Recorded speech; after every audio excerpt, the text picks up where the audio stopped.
I'm Tycho, and these are Fighting Words. With me in the studio, as usual, is Sir Urdoch, and tonight we're going to be talking about keys. Hello, everybody. So keys, um, keys and the elect. Do you want to start with the history, Tycho? Sure, so the elect was born out of our fascination with Swiss pike.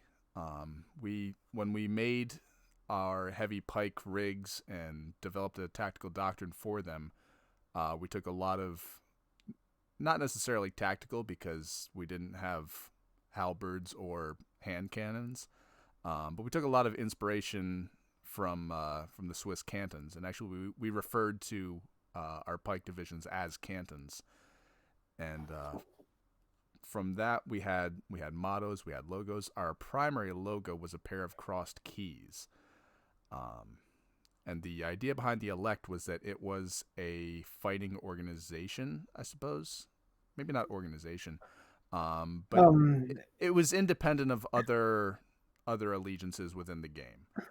yeah, almost a guild. Right. Almost a guild would be a better way of putting it, I guess. It was an apolitical, not quite mystery cult, but sort of had aspects.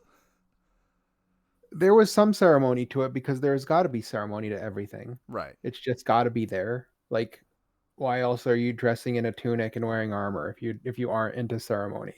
Like, if you're not into ceremony and you like to do this shit, you get a hockey jersey made out of linen, and you go play amp guard. Um, Yay, lax gloves. sorry, amp guarders, we love you. It's just, why does everyone look like palette swapped Hellboy? Who plays for the Rangers? um, but yeah, so there were elements of ritual. And the two keys were for it was knowledge and discipline. Knowledge and discipline were the keys. And that's what each key represented. And the idea was that this was an organization that is dedicated to fighting in a specific way.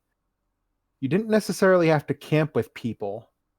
You didn't necessarily have to hang out with them after the fighting was done, but there were expectations of training and a unity of command. Um, and little extra stuff because it just happens, and it's just sauce. It's just good stuff.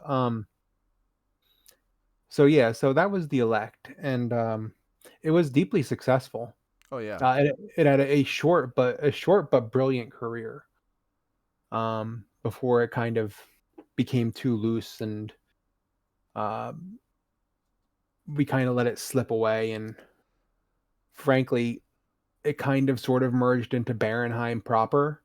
And we got busy too, because I think when we started the elect, we hadn't quite concluded our coup of the realm. We hadn't because the first debut of it was in fall at Baden Hill. Right, and you weren't even like, you were just poking your nose back in, like, oh, so yeah, I guess I'll go see what Tycho's up to these days. And I Oh yeah, and I was with the the whole Rogan at the time, so you were basically you were an outside military advisor when we created the elect. yeah, and I mean it started as to me it started as an experiment. Like, I wanted to see if it would work, and turns out it does. Um, I think the bigger, badder problem is that we stopped having things to point it at. That's been our problem a lot. Yeah, Actually, any time that we have a problem, you can usually trace it back to, we don't have anything to point our people at, so we start to lose people.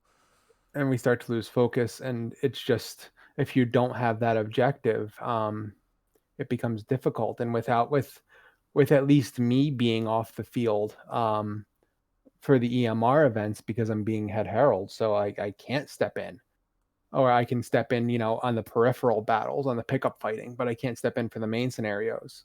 Um, And even then, like, when you and I can both be together on the field, we haven't had much opportunity to train a cohesive group, in any particular command and control doctrine that we've developed. We just haven't had the time to develop those sorts of command and control doctrines because you went from being a military advisor to being the generalissimo of the entire Banana Republic.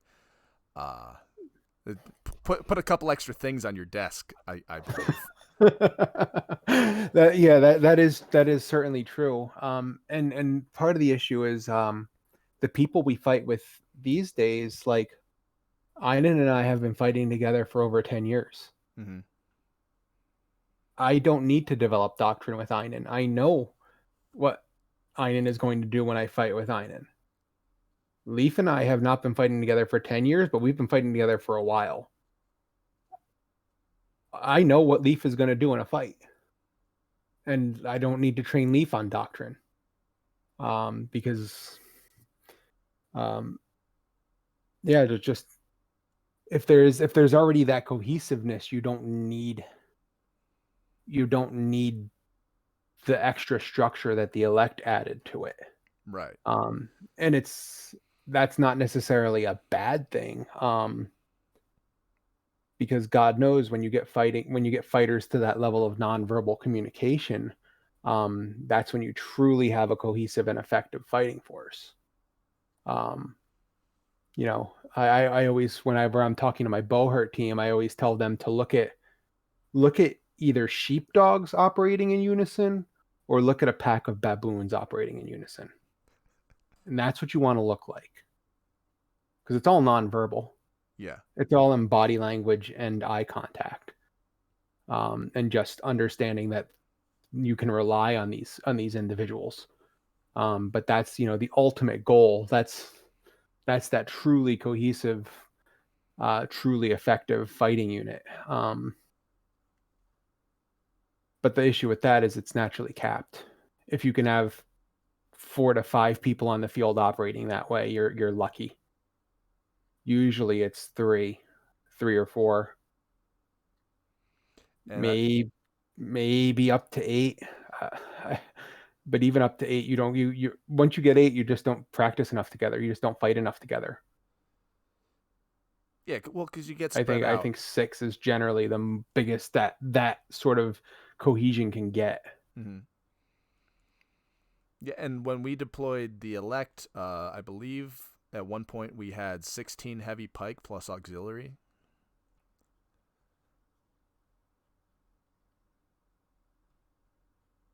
Test. I think I was having technical problems. Oh, okay, I was saying that when we deployed the elect at its maximum, like the largest deployment we ever had, we had 16 heavy pike plus auxiliaries. Yeah. I think we had 30-ish people altogether. Yeah, because we had archers, we had some reds, and some traditional sword and shield units as a reserve, and then we had the 16 heavy pike. And we did maneuver them in 2 elements. That was nice. Yeah. Yep. That was actually what got the 2 sergeants inducted, was that split maneuver. When we got separated. All right. So how is this different than a household? Let's start with that. Because we do have a household and it's wonderful. The Radiant Band, Well, it's going good. I think what I said earlier is at least part of it, because the elect was an apolitical organization. It didn't have like a position in the game, if that makes sense. Whereas the Radiant Band certainly does have positions on certain aspects of the game, whether they're individually or corporately held. The elect had no such stance. Yeah.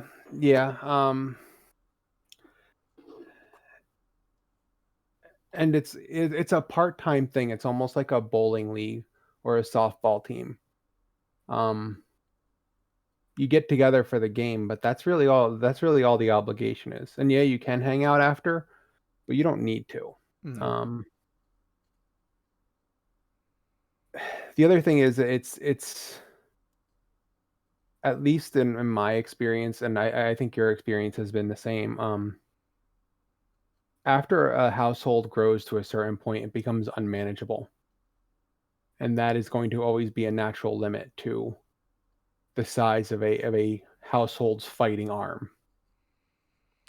There are some truly huge households like in the SCA or even in Boffer fighting, but I think part of that can depend on the personalities involved too, because I know after we deployed 30 some odd people to the field, we didn't go and party with those 30 some odd people. I'm pretty sure I didn't see the Empire or what was the other group that was with us? There were two other like households that we rolled in. was it the Jotun? The Jotun. Like I didn't go hang out with the Jotun or the Empire afterwards. I went back to our camp and was antisocial with the Rogan for like the rest of the event. I think I probably Yeah, visited Legion because you always visit Legion. you gotta. You gotta. But Yeah, no, and and also with a household, just sorry, I lost my train of thought. Um, but yeah, it serves two different purposes, and it's not that a household can't fight together. It's that that's not necessarily the point of a household. yeah, it's trying to make it do too many things. Because some of the most active members of our household are not fighters at this point. Mm-hmm. Um, so yeah, and it's not saying that your household can't be a canton because it can. When this gets launched, there will be a Radiati canton. It's just going to happen. But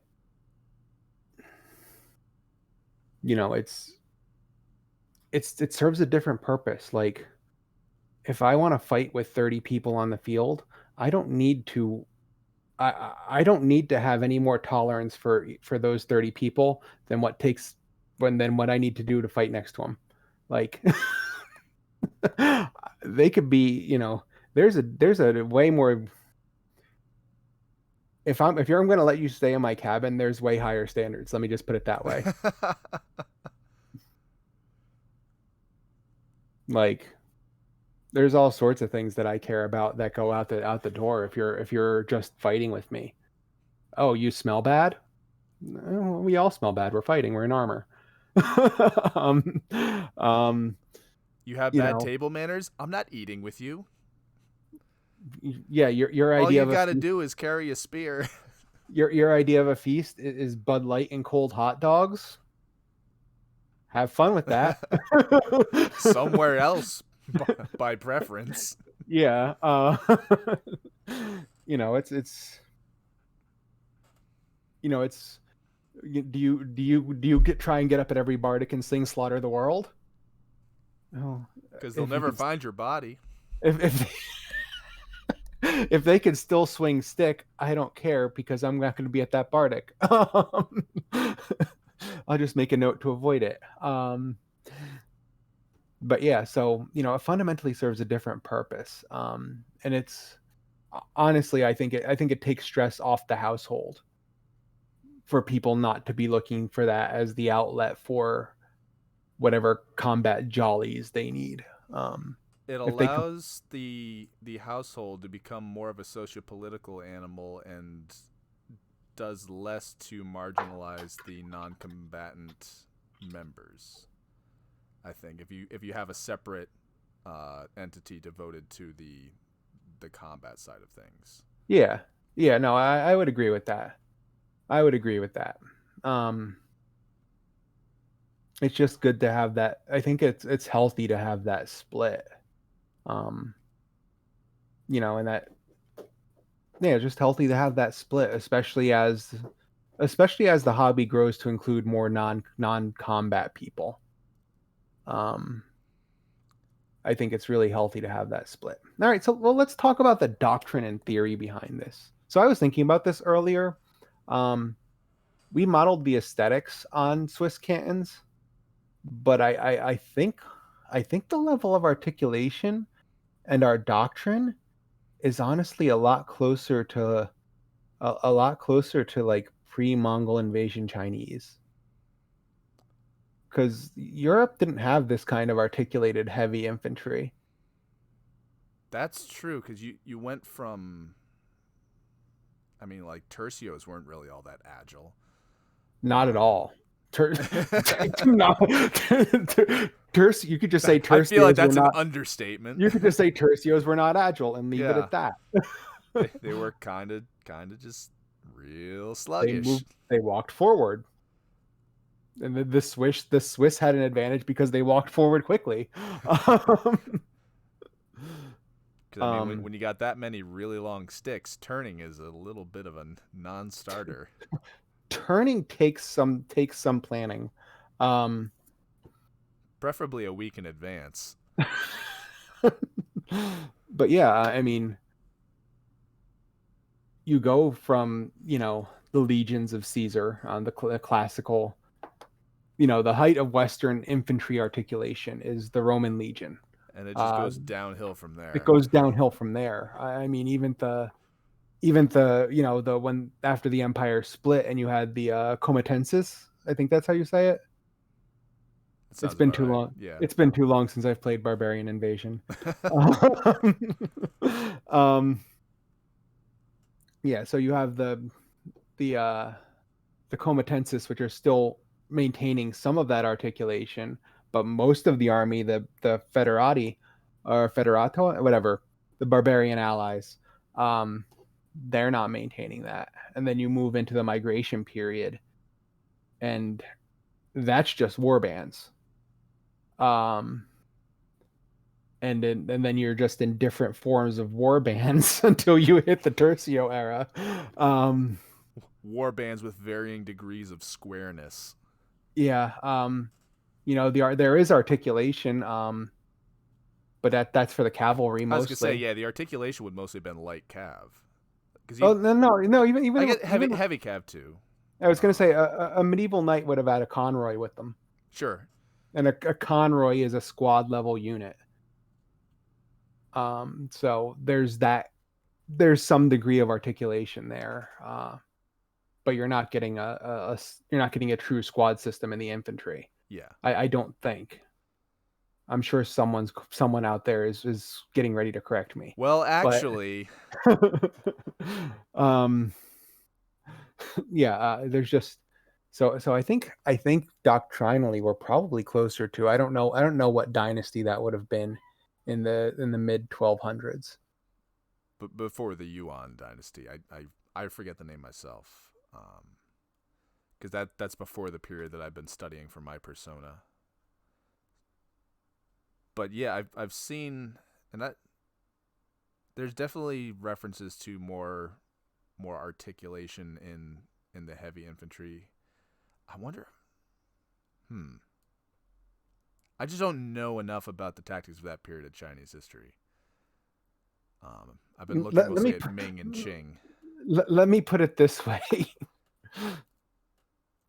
The Chinese historical operas that I've watched have led me to believe that there was a great deal of military articulation and heavy infantry in that period. So if we're going based on that, then I can highly recommend the original Red Cliff, the Chinese release, not the English dub. But the Chinese two-part release of Red Cliff does show some pretty brilliant infantry articulation. It's so good. I'm not convinced it's historical, but it does a good job. Yeah, but I was gonna say I don't know any better, so I'm going to pretend that it is. No, knowing full well is probably about as historical as 300. Um, If it's at least as historical as Ironclad, that's great. That's awesome. Magnificent Seven with functional armor in England. I'm here for it. um, so yeah, so since we started talking about the doctrine, we based it off a four-person system. And the reason we based it off a four-person system is because we had four people when we started out with. It does not go any deeper than that. It's basically the story of how the launch track vehicle for the space shuttle, the size is dictated by the size of Roman chariots. Yeah, that's basically how we determined our tactical doctrine. We happen to have 4 guys, so the base building unit is 4 guys. which is actually not a bad number. No, at the scale that our game is played at, I think it's just fine. Um, and I like it especially because it allows you to form into 2 fighting pairs. I am still having connection issues. As I was saying, Yeah, it must just be on your end because I'm hearing everything. it's my Discord. I apologize. Ah. So yeah, I like that the 4 person unit lets you split into 2 fighting pairs.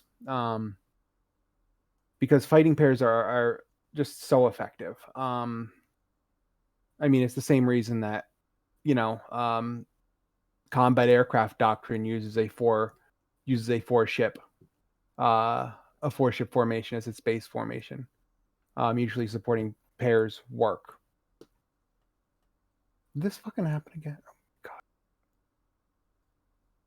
Oh my gosh, this is getting frustrating. Does it just keep disconnecting you? It keeps muting your mic, or I can't hear your mic.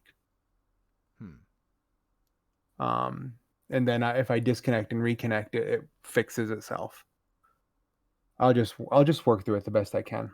All right, so yeah, so it's based off a 4 person configuration, and it was what we had, but I think it's also effective. And the nice thing about it is it scales up.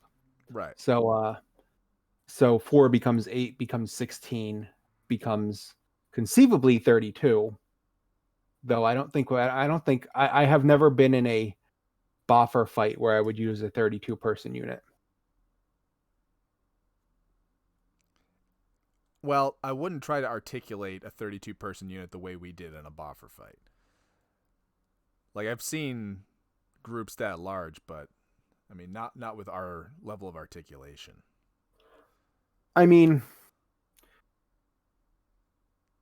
taking the gate at Cooper's Lake, that's about the only time you need that. Or it's the only time that would be useful. Yeah.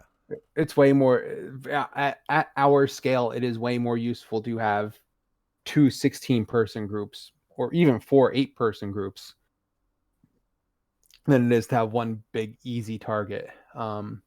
Because a big block tends to get piranha'd to death. But it is possible. It is conceivable that could be a thing. Especially with enough decent NCOs, which was raising proper NCOs was a very specific part of the doctrine. Oh yeah. So the idea is that every 4 people have an NCO, a corporal or a sergeant.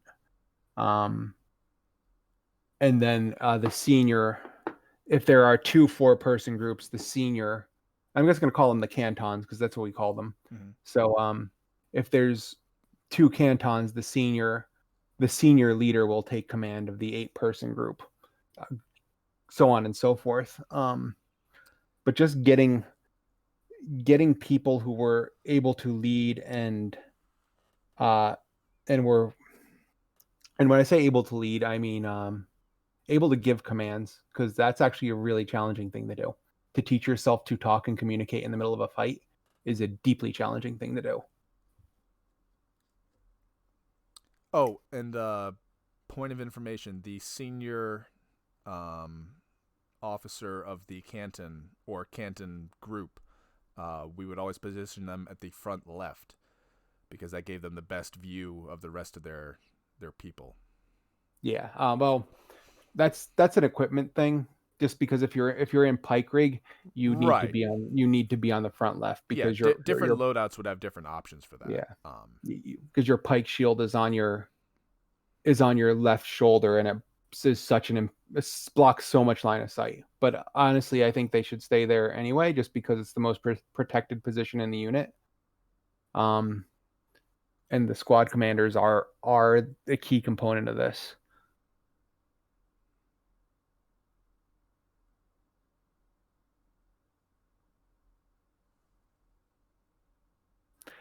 I don't know how much this is going to work.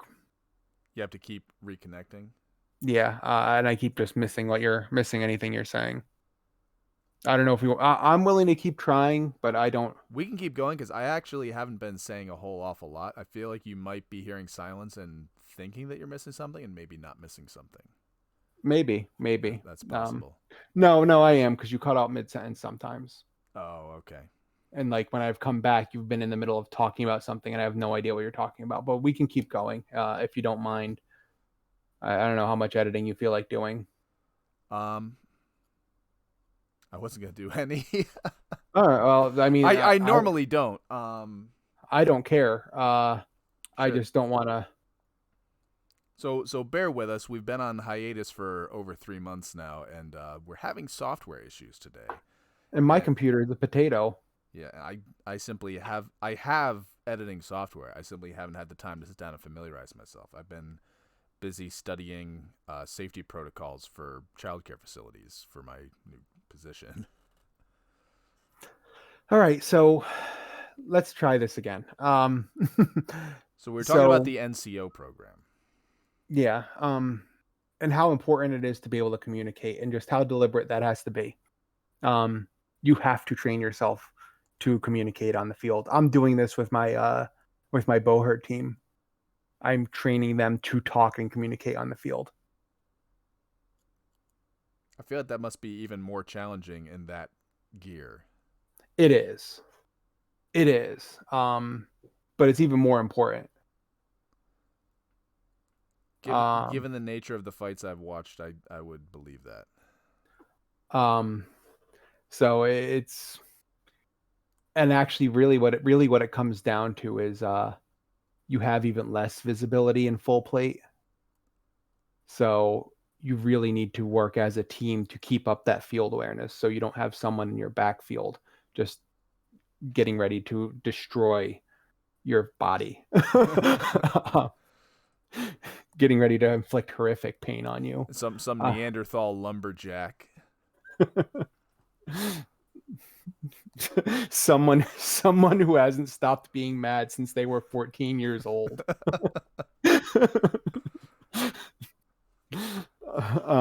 And someone gave this person a two-handed axe. um so yeah, so the NCOs are very important, and that was a deliberate move to train them and to get that level of articulation. And the nice thing is when they're trained, they take over for each other, and it's really wonderful because the machine doesn't stop moving.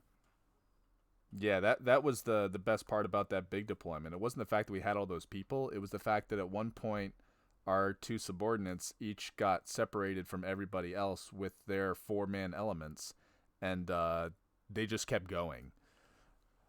Yeah. Because you were on one side of the field, I was on the other with our elements, and the other two found themselves split off, and they just reunited in the middle and punched through some. I forget what they punched through, but they did it. Yeah. And actually, it's another advantage to the four-person Canton. Um, with developing that density of leaders, you don't get that one critical failure point. You don't get that one person drops and the whole machine falls apart because no one knows what to do. Because we did have a clear pecking order, we did have a clear chain of command. Right. Um, so it's that is a huge advantage, not having your advance fall apart because one person drops. Yeah, because I remember the order was you had command of the 16. If we split in two, you had command of the one, I had command of the other. And then each one of us had a sergeant with us. And if one of us went down or if we had to further subdivide, the sergeant had their canton and we had ours. Yeah. And if one of us Yeah. went down, well, then the sergeant had the canton. And it always Yep. worked. Yeah. That redundancy was nice. So it was built around heavy pike, but I actually I think I think I want to see it expanded with more sword and shield. I think sword and shield is just too useful. I would still like the basis of it to be heavy pike, but it doesn't need. I don't think it being an entirely heavy pike outfit, while that's visually impressive, I don't think that's optimal. Well, even good old Gustavus Adolphus mixed his pike and shot. Yeah. Well, I mean, we've always had archers in support, but I'm talking about. I think there's just too much utility for sword and board fighters. They could brawl better too. Yeah. It's it's just different. Well, particularly if you don't have. All right, start again. So pikes are phenomenal if you have something that will stand and let you point the pikes at the thing. If you have a target, pikes are phenomenal. If the target just scatters, then they don't work so good. Yeah, we had the beta formation, but that had mixed success, I think. I mean, it works. It's just the limitation of the weapons form. Yeah. Um, it's easier to swarm a pike soldier than it is to swarm a sword and board soldier. Um, Even with our heavy insistence on sidearms. yeah, it's just and a pike can control a huge circle of the field, but if but it basically if people know how to handle that and if they know to split up and not present you with a cluster, then the pike's going to lose. Yeah. And the sword and board can make that a fight. I would rather take 2-on-1. If I'm the one, I'd rather take it with my sword and shield than with my pike. Let me just put it that way. Assuming freedom of movement. So, would you want the cantons to be mixed or interspersed? I would think mixed, since each of them is supposed to be an individual operating unit. Okay. And if there would be a cause to if there's a a bridge, God help whoever's on the other side of the bridge, or a gateway, then you reform on the fly, and you have a mix of sergeants, pike sergeants and sword and shield sergeants, and you mix up the cannons on the fly and just mash your pikes, because that's what needs to happen. That's what it calls for. Like if you need a column charge, you're just going to have to mass all the infantry you have. So, we want to build from the basic 4-man group again, I'm assuming.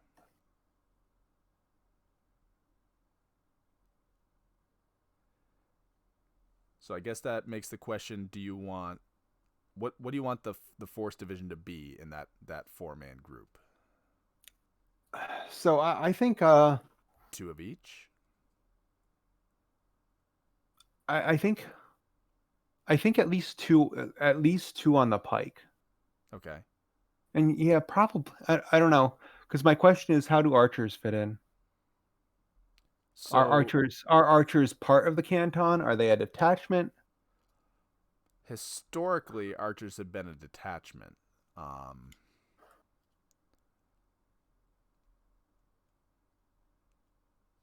I'm trying to think, like if I had it optimal. See, there's just so many ways archers can work. Um, Although I think integrated is probably still one of the better ones because that brings them right up close. But then because I mean, if it's two pikes, one shield, and a bow, I'm not sure how I feel about the stability of that formation. Yeah, that's kind of where I'm at. That's a heavy drop in your stability. But then I'm also thinking, like, if we put two shields in front and two heavy pike, that's almost defeating the purpose of the heavy pike being that they're supposed to be a frontline reach unit. But if we put Well, the sword and shield behind, then they have trouble getting into the action. you intersperse. Because most of the fields we fight on are skirmish fields. Even in the big battles, they're big skirmishes. That's true. So you intersperse. Uh, you know, either my preference would probably be every other, just pike sword, pike sword. I think that's the most flexible. And then you only bulk up and you only rank up when you need to. Because again, like there's so few things that Okay, so there's so few things that call for that. so, There's so few things that call for that true heavy pike advance. so the cantons wouldn't ordinarily be deployed in that checkerboard four square pattern. I just I just don't think it works for operating conditions most of the time. Okay. So you're thinking basically a 4-man line. Almost a 4-man. I'm thinking operating almost entirely in beta. Okay. So beta is a Yeah, looser yeah. formation. I wasn't thinking like close order line. Yeah, no. I'm just Clarifying. saying for the audience, Right. because we're using terms of art here. Beta is a looser formation, generally within what I call support distance, which means with a single step, you are able to engage someone attacking another person in the formation. Alpha is shoulder to shoulder. Alpha is a breaching formation. Um, and again, it depends on what the scenario calls for, but there's just so few times when you need to really breach like that. I mean, granted, it's phenomenally effective. Nothing grinds like a pike block. Yeah. Nothing in the world grinds like a pike block. It's absolutely worth drilling, but It's almost scary how good pike rig is in that limited front. They cannot go anywhere. Duke it out the first time that scenario. we Like used it's so preposterously good at that. the first time we went head to head with Rome with it and came out the other side, I was almost surprised by like how fast it happened. Um and well I think that's right. It was we were fighting Legion and Rome wasn't moving. So the Legion was kind of like stuck there and had to just kind of suffer the pikes. And we marched through everyone and came out on the other side. I kind of looked around like, "Oh, wait, we just went through everyone. Like they're all gone." Well, and are you talking about when we assaulted the bank at Ragnarok? No. But we did it there too. I'm talking about when we had the big 16 Oh, okay. up on the hill. But yeah, Yeah. it was the same when we were taking the banks at Rag. It was like I stood in the river getting bonked in the head repeatedly for an extended period of time, and then all of a sudden we were up in the bank and everyone was dead.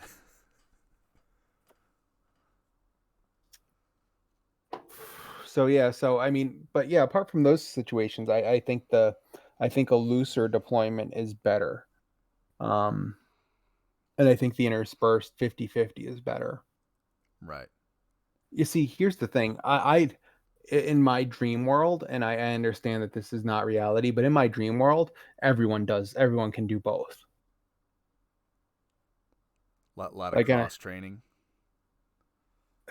you know how I am. Like, I can swap back and forth. Sure. I can swap back and forth like it's nothing, but I also know that I dedicate a huge chunk of my life to I dedicate a huge chunk of my life to getting good at that kind of shit. I'm a fairly obsessive trainer.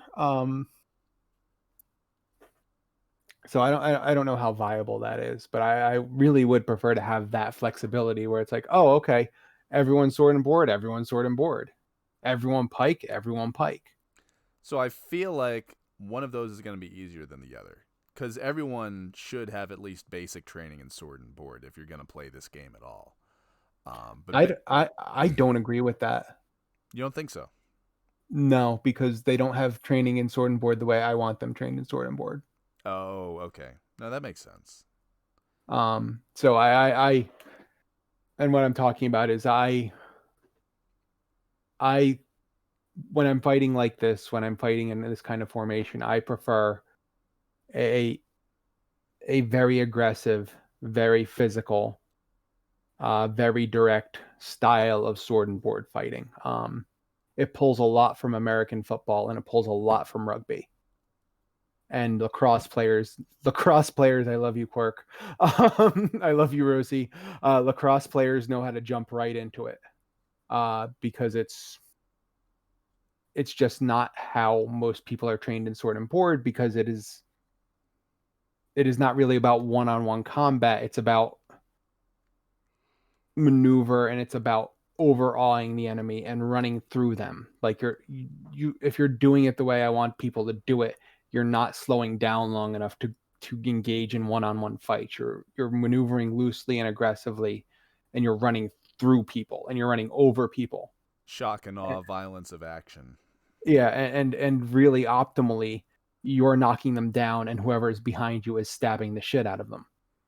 Um, that's what I want from my sword and board, and that is not something that most people are trained for. And Yeah. that is harder to train than it is to train someone to push a pike. I could train a pikeman in an afternoon. I mean, we've done it. I have Yeah. done it a lot of times. At least half of the 16 pikes that we fielded that day had never fought with us before Nope. that day.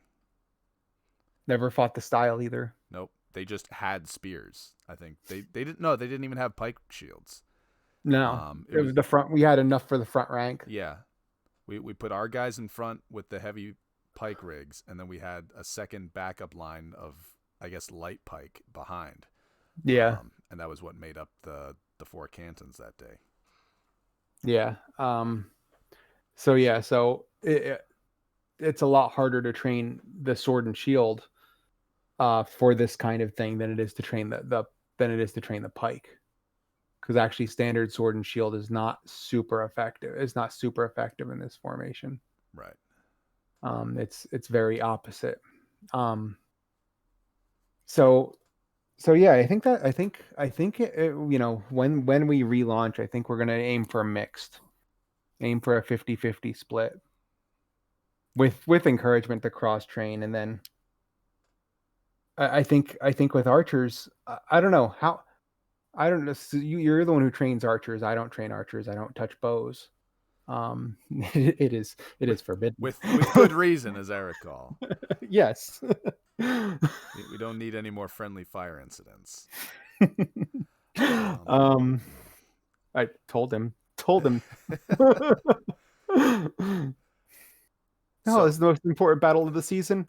Pick up a bow. I've never shot a bow, let alone with hockey gloves and with padded arrows. You'll be fine. I was fine. He wasn't. He wasn't. So as far as archers, part of it is I'm gonna have to see how the meta shakes out when everyone gets back on a field, because the way I'd want to deploy the archers is gonna vary based on OPFOR. What do you mean? So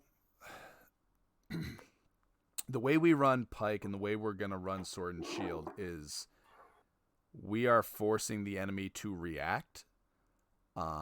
And I tend to use archers as a counter-reactive force in that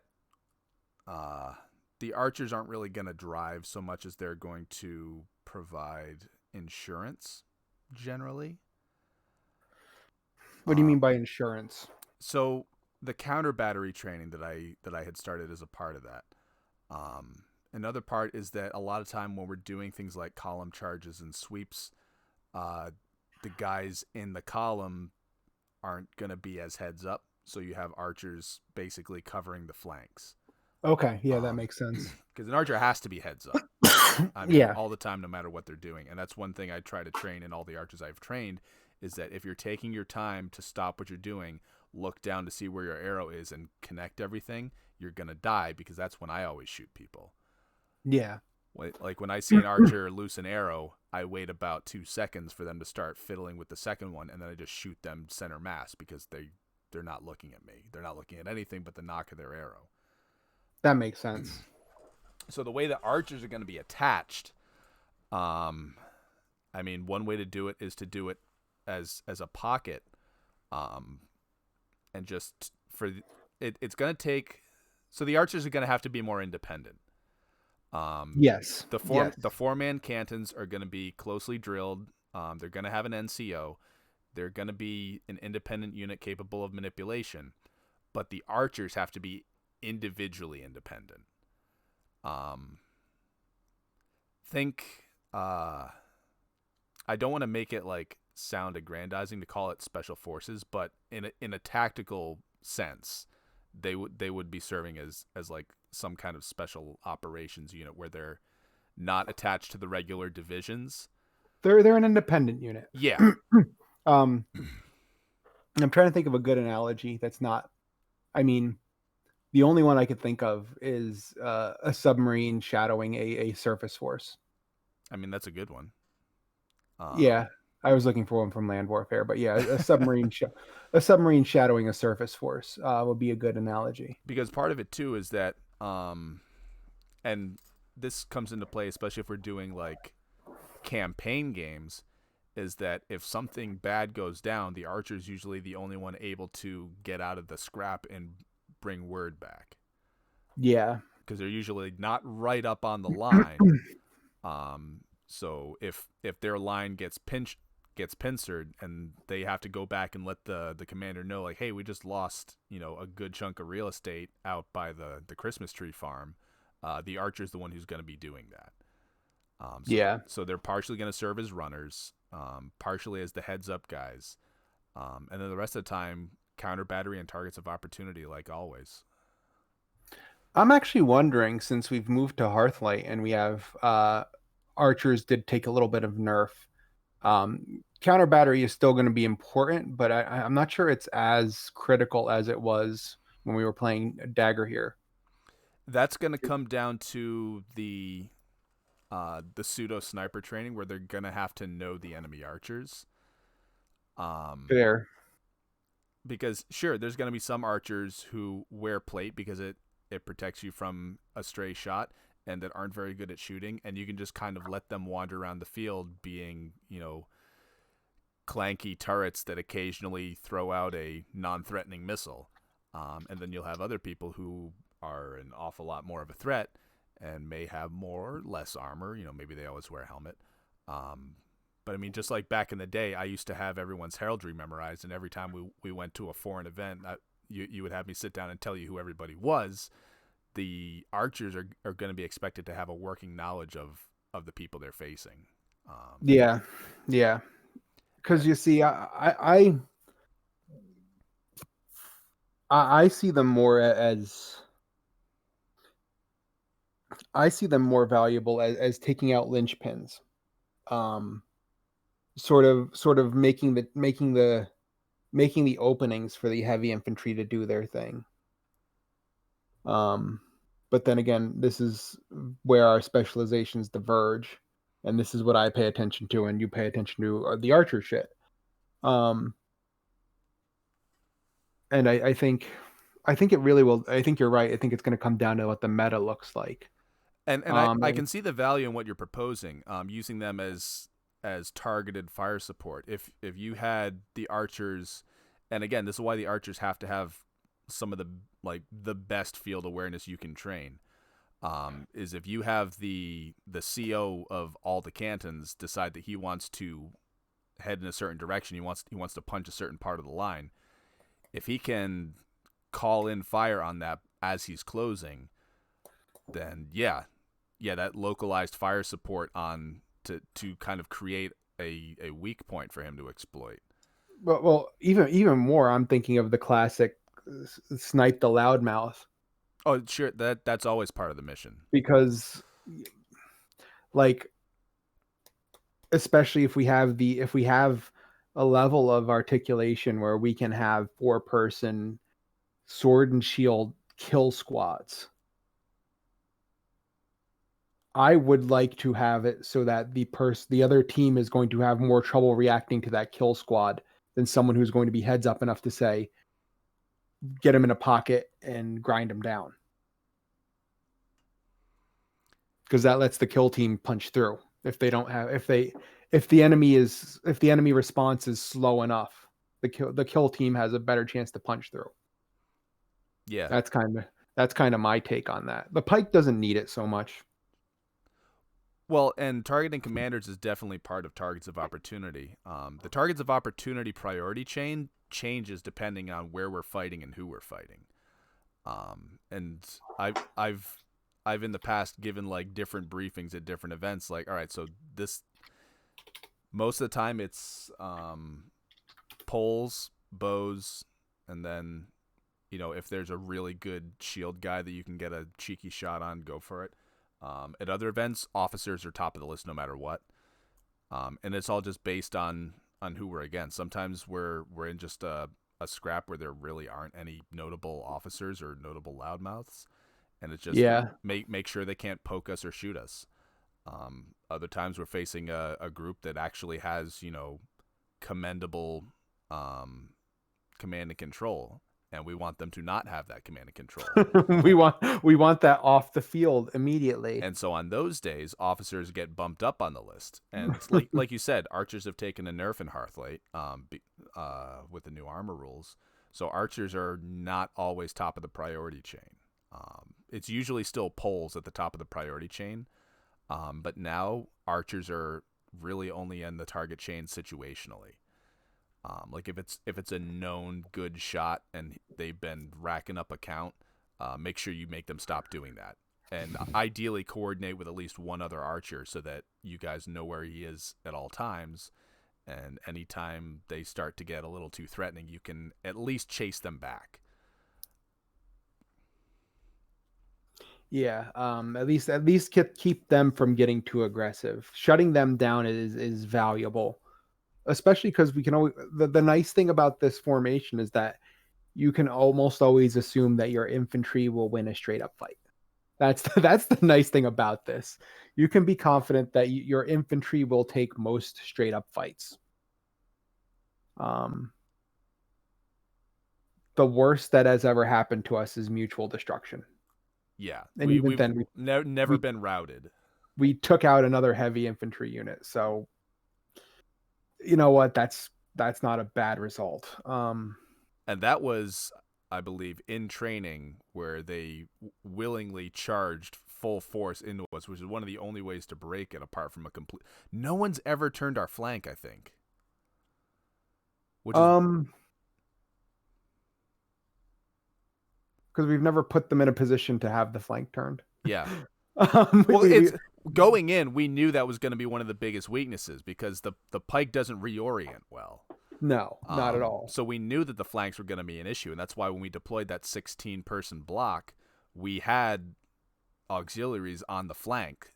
Like, we had one exposed flank, and we covered it in big guys with shields. Yeah.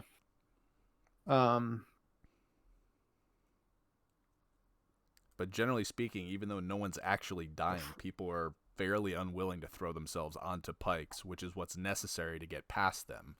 Yeah. In order to actually force that fight to the bar brawl conclusion.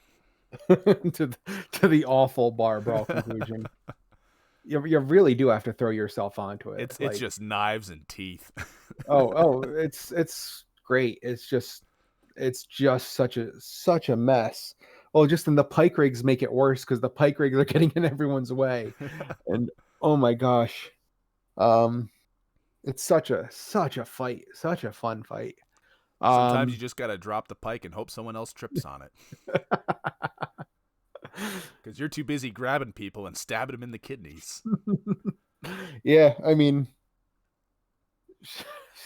you know, one of my favorite kills ever in a canton was we had punched past a Roman flank, I think, and I got on the blind side of one of them, and I had abandoned my spear in the scrum, and I took him by the shoulder.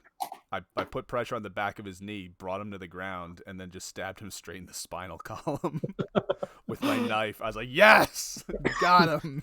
So my favorite kill, this was when we were at Clash, and it was pikes up front, and we actually had People's Union right behind us. And I don't know if you remember this, there was a group of people had decided that they could have a back shield and then swing a two-handed sword over their shoulders I do remember this. while walking backwards. Um, and it's one of those things you hate to see. It goes back to our first episode where it's someone putting their safety on you. Because like I'm gonna do something stupid and you better not hurt me for it. Go ahead, say what you're gonna say. It's like, I'm gonna do something stupid and you better not hurt me for it. Oh, I think my thing cut out for realsy this time. Okay, I'm back. As I was saying, I'm gonna do something stupid and you better not hurt me for it. Yeah, and and fundamentally I want to keep playing the game, so I'm not going to. I mean, you're still a bad person if you do it. but I'm going to. We're not gonna hurt you, but you're bad. So yeah, so they were doing that, and I don't remember how we dealt with the sword swings, if we just stuffed them with the spear or if they just weren't good enough. But I grabbed the back of the back of their backpack shield. So I grabbed the shield that they're wearing like a backpack, and I just pulled. And I just pulled them right through our line and just tossed them behind me. I think it was Argus that was right behind me. It was Argus, because Argus is a pitiless killing machine, which is why it's a good thing he's going to be a vet. and I just heard the beating. That's all I heard, because I was still advancing, but I just heard the whap, whap, whap, whap, whap, whap, whap. I think that was my favorite pike block kill. It's not my favorite pike rate kill. I've hay baled people, like hay baled with a pitchfork. I've done that to people. Don't jump at me. Never jump at me. Or at least if you weigh under 200 pounds, don't jump at me. And if you weigh over that, well, we might be having some fiberglass splinters. I was gonna say, if you weigh over that, then it's probably gonna get ugly. But it's probably gonna go better for you than if you weigh 110 pounds and do that. Hello, Carthage. Then you're just gonna get suspended. Hello, Carthage, because you're the only ones who think this is a good idea. God bless. Yeah, so I think you're right. I think we're just gonna have to see what the meta comes out of this, what the meta comes out of the endless winter looking like. Well, and because archers are more flexible fundamentally. I mean, like, we have a very specific idea of what we want the pikes to be able to do. We have a very specific idea of what we want the sword and shield units to be able to do. The archers are kind of a flex pick. Yeah. So do you think, here's a question. If someone starts as a pocket archer, are they ever going to develop enough field awareness to be an independent asset? Or are they kind of going to plateau? It depends on their driver. Okay. Yeah, no, it depends a lot on the person they pair with. If they're with the same person all the time and that person doesn't really expect much from them, then yeah, they're probably going to plateau. But if it's someone who will actually act on any intel that the archer feeds them and actually expects the archer to be looking out for things like that, then yeah, I mean, that can be a safe place to learn field awareness from without putting yourself at as much risk as I generally do when I'm doing field archery. It's something that you can, I don't want to say like overcome.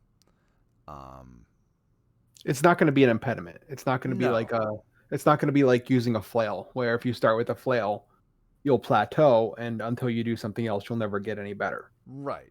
And then once you pick up a sword, you'll have to relearn everything because the inertia's off. Yeah. I wonder if we could put that on the sergeant to drive the archer. You know what? I like that idea a lot. Yeah. I mean, it probably won't be as direct as it is on a one-on-one pocket situation. Well, no, and it shouldn't be, because the sergeant's primary concern is still the operation of the canton. But if anyone's going to call on the archer for anything, it ought to be the sergeant. Yeah, you know what? I like that because then the sergeant can just designate the archer's priorities. Yeah. Okay, I like that. The reason I especially like that is because the sergeant, if we've trained them properly, will have a better idea of the unfolding situation on the ground in their specific engagement area. Because sometimes, and it's not common, uh, or at least it's not common that it's drastic, but a lot of the times your target, like your kill chain, will change based on the field situation. And the sergeant, like I said, if we've trained them well, will be the one best equipped and best and most likely to be looking out for the change of situation that would require the archer to change their target prioritization. Yeah, yeah, yeah. That makes sense. That makes a lot of sense. I think that might be the best way to do it, and just eventually, hopefully, an archer will develop more of an independence and more of that tactical awareness if they're being used reasonably well. Mm-hmm. I think a lot of this will have to be the sergeant using the archer well, and that'll have to become part of the sergeant training. Like, what do you do with an archer? Because there are going to be moments where it's best just to set them loose and let them pick targets and let them see how they do. What do you do with a brand new archer? What do you do with a brand new archer?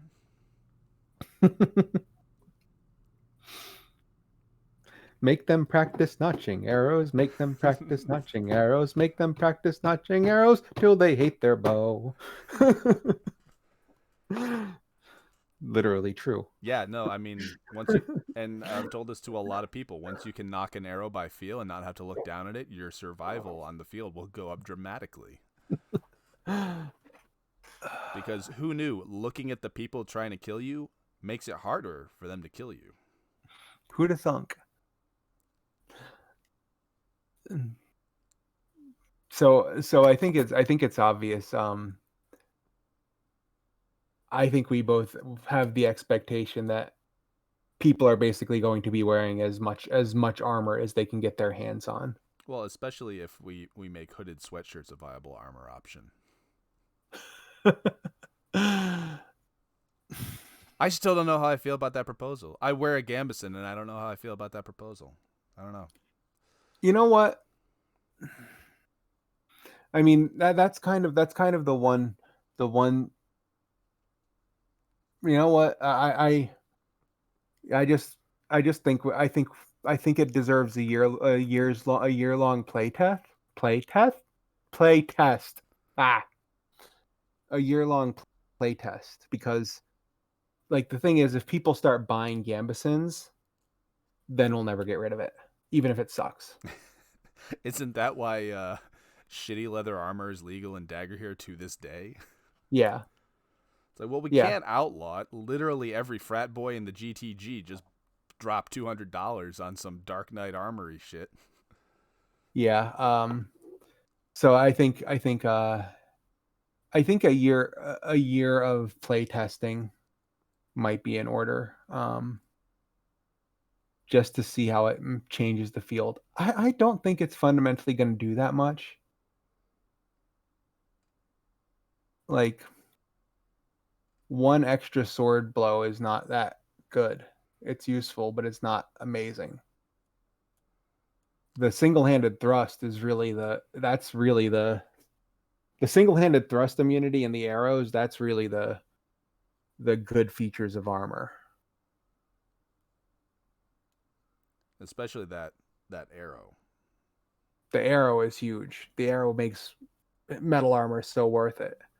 Uh So you know we'll have to see how that develops. But I think being the one who's thinking about the proposal, I think a year long play test might be in order, just to see how that affects the field. And you know what?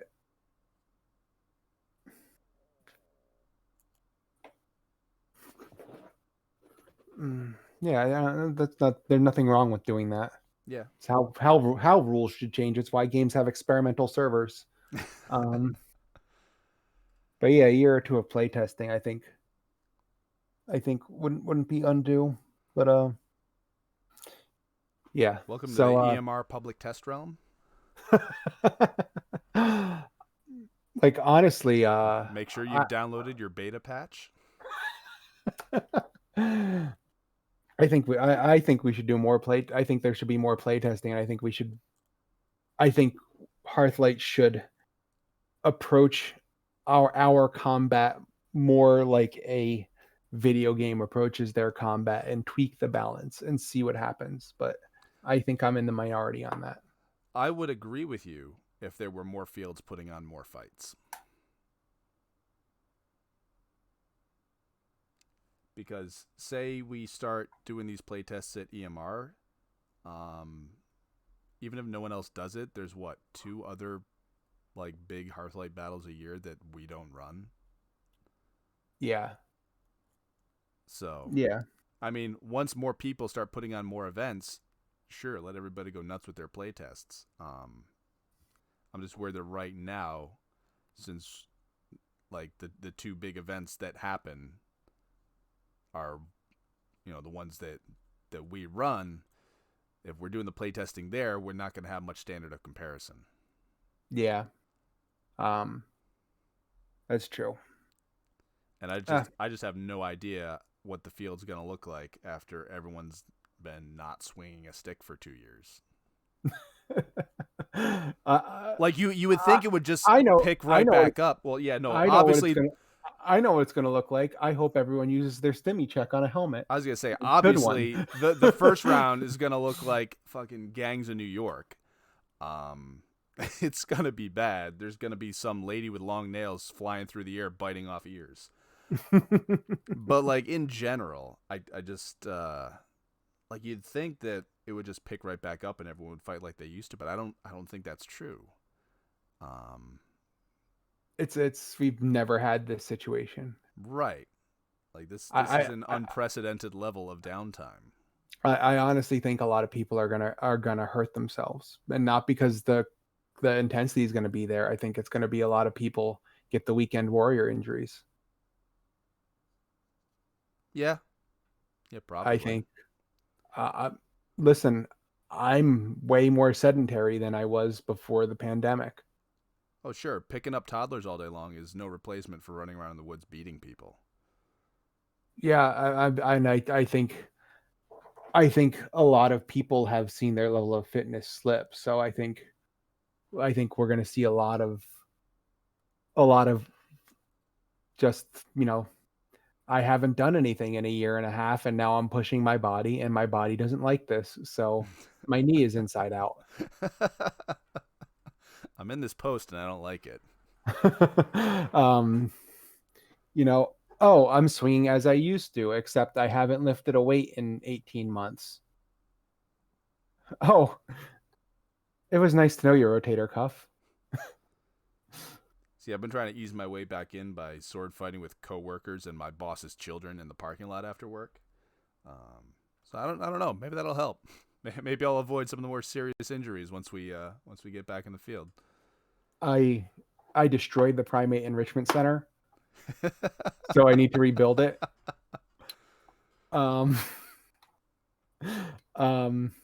Yeah, I snapped all the screws holding the base together. Oops. Well, sometimes that happens. Sometimes that happens. But like, I haven't fought anybody, and not that I can because of blood thinners, but I did a shit ton of PEL work, up until I broke the PEL. And then, like I said, I'm exercising, but I don't think a lot of people are. I think we're going to see a lot of jank. Yeah, I would agree with that. I think people have had a lot of time to come up with stupid ideas. I'm sure Karnak is going to make us shake our heads a few times before weapons check even opens. I don't know though. This is I didn't say it'd be bad. I was going to say, this is not the Karnak of 5 years ago. Oh no, that Karnak we would just tell him to go away. 2021 Karnak is an entirely different animal and a rather impressive one. Um, and I But just can't. imagine all the shit he's gonna bring. You know what? That's what it's going to be. It's going to be 18 hours of weapons check. I mean, Gorg has been running sales even in the even with no one fighting because he's still got to move product. So Bruh, I gotta say, those printed sword covers, so nice. I haven't looked because I haven't got my stimmy yet. Uh, And um, even when I do, I'm pretty sure I'm set for Hearthlight swords. so they're just a recover, but they're printed to look like a sword. I know he was experimenting in that direction.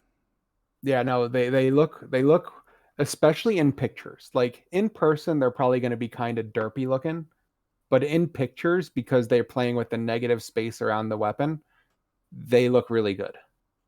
Um, and frankly, I love that we allow plastidip weapons, but the truth of the matter is they're always going to be a rarity on the field because they're so expensive Yeah.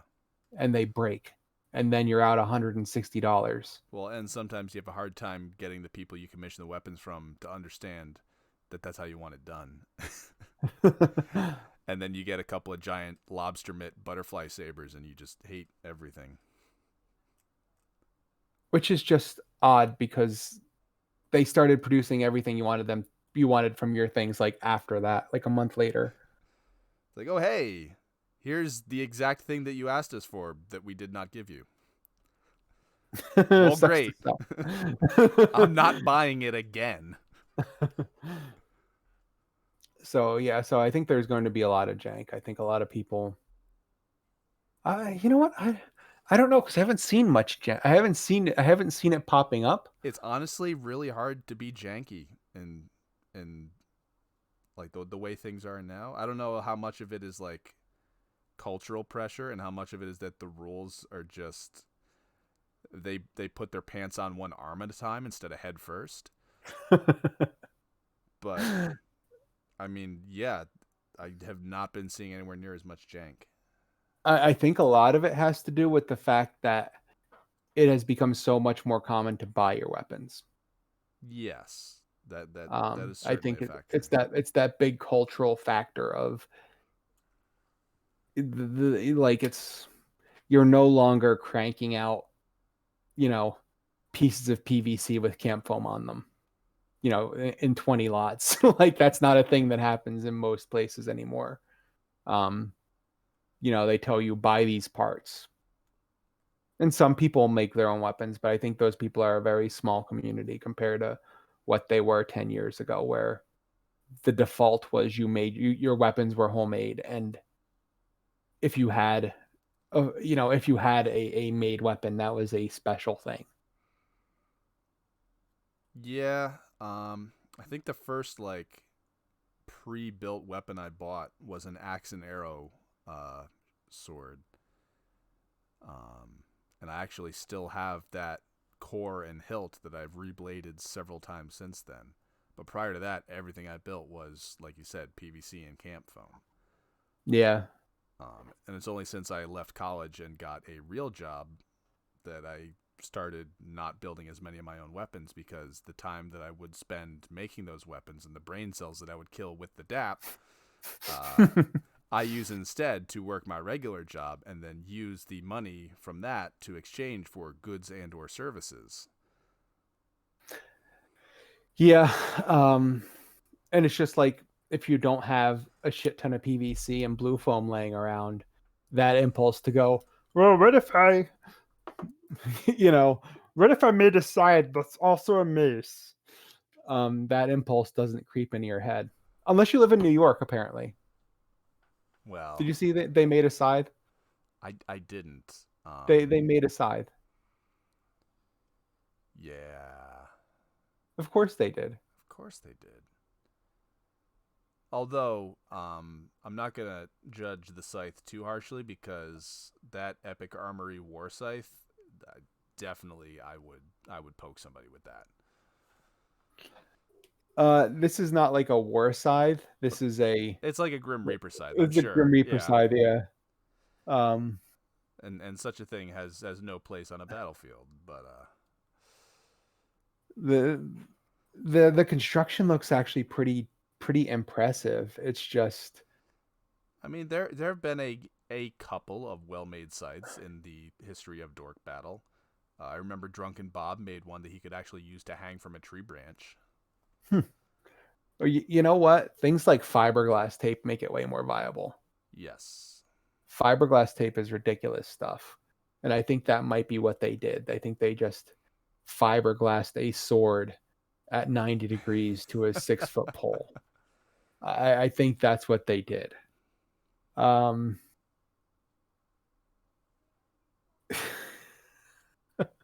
you know what? It can't be more dangerous than that Fane weapon that broke. Ooh. Do you remember that? Yeah. That thing was sharp. Real real Aztec hours. Getting real shards of Narsil up in here. um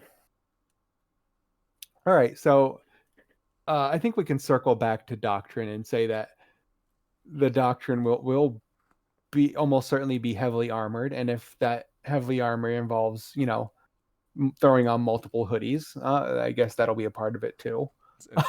It's certainly an option. um, yeah, certainly an option. I'll have to talk to Cathay when I get some money set aside and see what he has in the vein of a Ming era gambeson. I know a lot of places make like the robe style gambesons, but I don't know where that fits historically and geographically. You know, depending on the country, sometimes it's really, really hard to find decent sources for certain periods of history because they burned everything.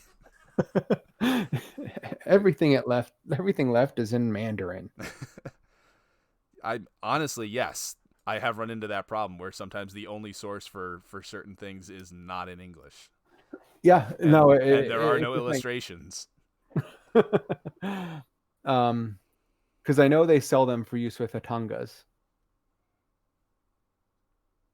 Wasn't there an issue with the Hatangas where they were super popular in steel fighting? Then someone said, "Well, prove they existed," and then everyone kind of like freaked out. I Um, don't follow steel fighting super closely, but I do seem to remember there being some sort of Hatanga related blowback, which was sad because I really like Hatangas. so the Hatanga related blowback is people have gotten exponentially better at steel fighting. Oh, Uh, so they don't provide the like really it's moving away from an era where any sort of brigandine is protective enough for a okay. melee. I Um, get that. so and Hatangas were already less protective than the European style brigandines. So a lot of the pushback was this is no longer a safe melee kit. Just because people were getting better at fighting and doing violence to each other. Uh, so that was the pushback. It wasn't some authenticity committee. Okay, I thought it I mean, was. it probably was too, but the primary pushback was that it wasn't safe enough. So it's probably still fine for our purposes. Oh, absolutely, absolutely. Um, and frankly, we're playing in a fantasy game, so if it looks if you're not going for a specific look and it looks and it fit or like if you're not going for a specific historical look, um and it just looks good and it is cohesive with your kit, why not? I've decided that if I can pass for an extra from Redcliffe, then that's probably good enough, and I'm not going to get much closer without moving to China for several years and learning Mandarin. And that's just not in the cards. Say without having to get pre-cleared by the CCCP. Yeah. I'm going to have to basically become a foreign agent for this to happen. So, in the meantime, you're going to have to bear with a bit of fantasy. And you know I'm not even going to pretend that like that cuz there is more and more of a LARP presence in that part of Asia now. And I'm not going to pretend they don't have the same misconceptions about their own history that we have about ours. Like, I'm not going to look at their LARP and say, that's how it ought to be done, because some of that stuff looks dumb too. So, Yeah, no, it's yeah, you can't just assume that they have expertise just because they live in that area. yeah. Um, you know, I wouldn't trust a general European off the streets attitudes about World War II. Um, and that's not even getting into the jingoistic factors that make our attitudes about that stuff absolutely bonkers. Well, the reason why you should never trust a European's opinion about World War II is that they didn't have God's own caliber.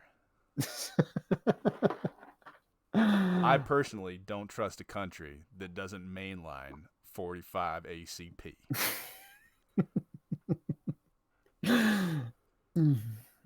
But Doctrine and Theory is going to be heavily armored. You're thinking 4-man beta spread, alternating pike and shield.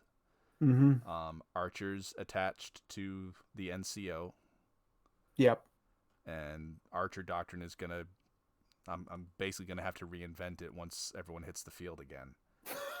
Once we see what this fucking weirdness is, which is fine, because I'm good at that. I mean, I've had to redevelop archery doctrine based on changes in, I mean, just the switch from self bows to horsebow pattern, that alone caused a shift in tactical doctrine. And I'm not even talking about that Danish guy who shoots plates while standing on a sawhorse or whatever the hell he does. But just like the mechanical and logistical and logistics barely come into play into foam games, but they do enough. Well, for archers, they certainly do. Right, and just the difference in terms of like how you can deploy a self bow versus how you can deploy a horse bow. It does actually matter, and I did reassess and reinvent certain parts of my baseline archer doctrine when I started using horse bows exclusively. They're just better. That's why when someone once proposed a different weight standard for longbows than for horse bows, and I don't think he was wrong to suggest it, but shut up.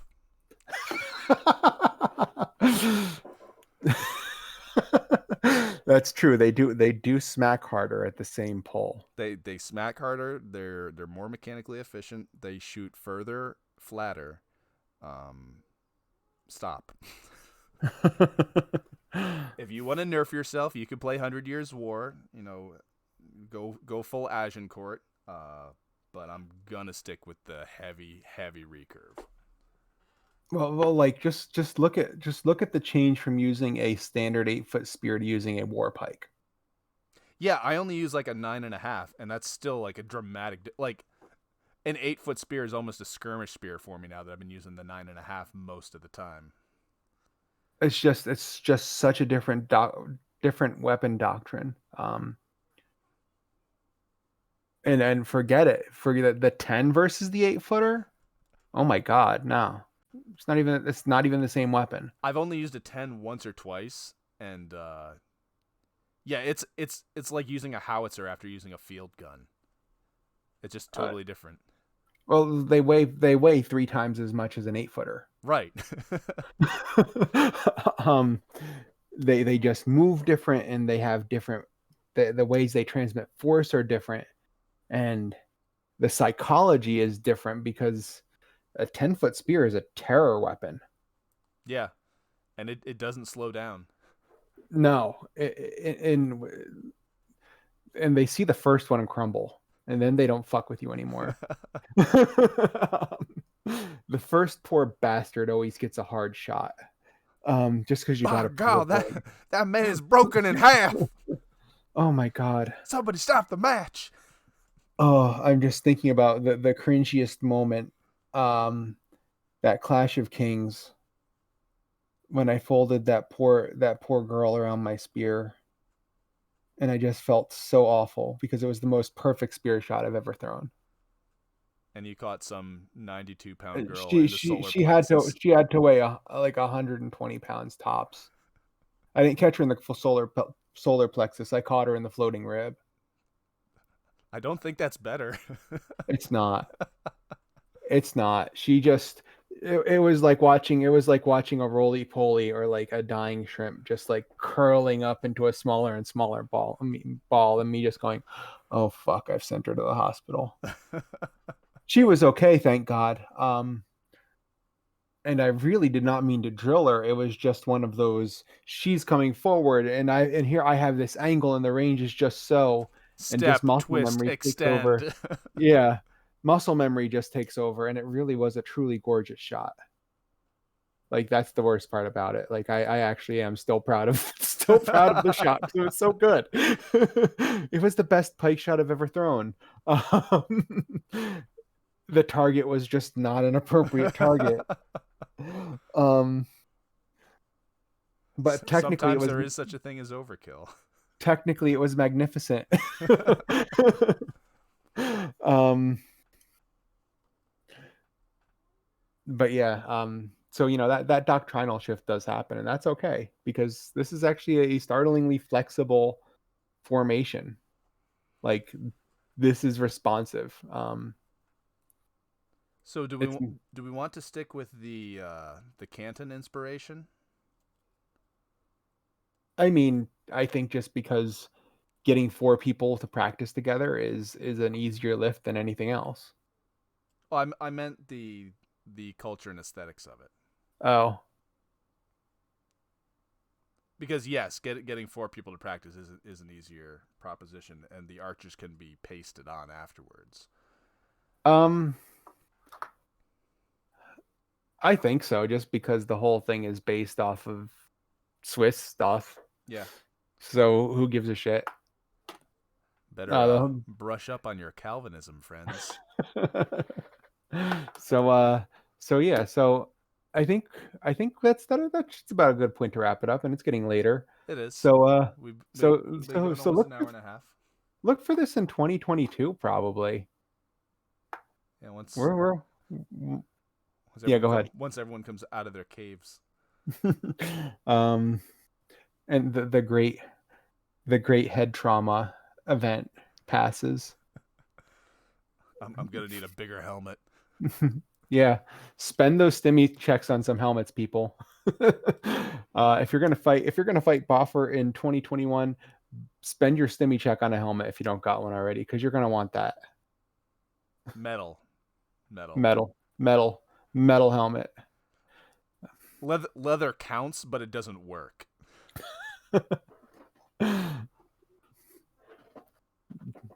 Remember, someone hasn't gotten laid in 16 months and they haven't spoken to any humans either other than through their computer, and they used their stimmy check to buy an 8-foot Gorg weapon.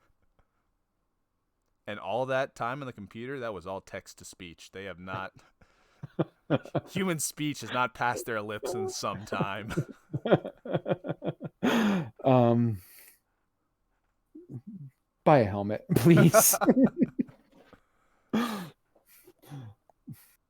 Do some cardio and some stretching before you go in the field, because I don't want to stop my first event in almost 2 years. I don't want to stop at every 15 minutes because you got a Charlie horse. yeah, I was gonna say because you've just destroyed every ligament in your leg because you haven't moved from your couch since last March. Like I don't want that to happen. That you don't want that to happen. None of us want that to happen. No matter how So much time you spent stretch. on Soul Calibur and Dynasty Warriors and Monster Hunter, do not try any of that on the field. Maybe like your third event back, you could give it a shot, but your first day, no, I really don't need to be trying to force your kneecap back where it belongs. After finding it in a pile of leaves 10 feet away. getting loaded onto that four-wheeler is gonna suck. He's gonna need an extra cargo rack on back. I've watched the medic drive. He is not a careful driver. He is a very direct driver. He is a very direct and very swift driver. He is not a careful driver. So you don't want any part of that. I think that's a good place to end it. Yeah, this is the part where I wished I had thought to write up a witty jingle about buying helmets beforehand, but I didn't.